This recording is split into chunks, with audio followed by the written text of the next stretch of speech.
નમસ્કાર મિત્રો આજે આપણે વાત કરીશું નવી શરતની જમીન કોને કહેવાય અને જૂની શરતની જમીન કોને કહેવાય. આ બંનેમાં તફાવત શું છે તો એના વિશે વિગતવાર વાત કરીશું. આપણે સૌપ્રથમ વાત કરીએ આપણે નવી શરતની જમીન કોને કહેવાય. તો નવી શરતની જમીન જે છે તો એક એવી જમીન છે મિત્રો કે જે સત્તા પ્રકારની જમીન હોય છે, જેમાં સરકારનો હસ્તક્ષેપ હોય છે. મતલબ કે કલેક્ટરની મંજૂરી વગર એમાં તમે કોઈ પણ વસ્તુ જે છે કરી ના શકો.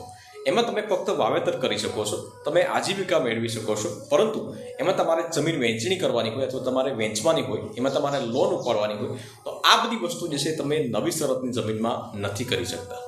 એમાં તમે માની લો કે તમારે કોઈ પણ પ્રકારના સુધારા વધારા કરવાના હોય તો સુધારા વધારા પણ તમારે કલેક્ટરની મંજૂરી લેવી પડે છે. મંજૂરી આપે ત્યાર પછી અમુક પ્રીમિયમ ભરવું પડે છે, પૈસા ભરવા પડે છે, અને એ મંજૂરી આપ્યા પછી જ તમે આ બધી વસ્તુ કરી શકો છો. તો આ થઈ મિત્રો નવી શરતની જમીન. હવે વાત કરીએ મિત્રો જૂની શરતની જમીન. જૂની શરતની જમીન મતલબ કે બાપ દાદા વખતથી વારસાઈમાં જે તમને જમીન મળેલી હોય, 1955-56માંથી અત્યાર સુધી જે છે તમારા પરંપરાગત જે છે વારસાઈમાં જમીન આવતી હોય છે, કે જેમાં વેચવા માટે જે છે ના તો તમારે કોઈની મંજૂરી લેવી પડે છે, ના કોઈ પરમિશન લેવી પડે છે. એમાં તમે લોન ઉપાડી શકો છો, એમાં મંડળી ઉપાડી શકો છો, એમાં તમે વિભાજન કરી શકો છો.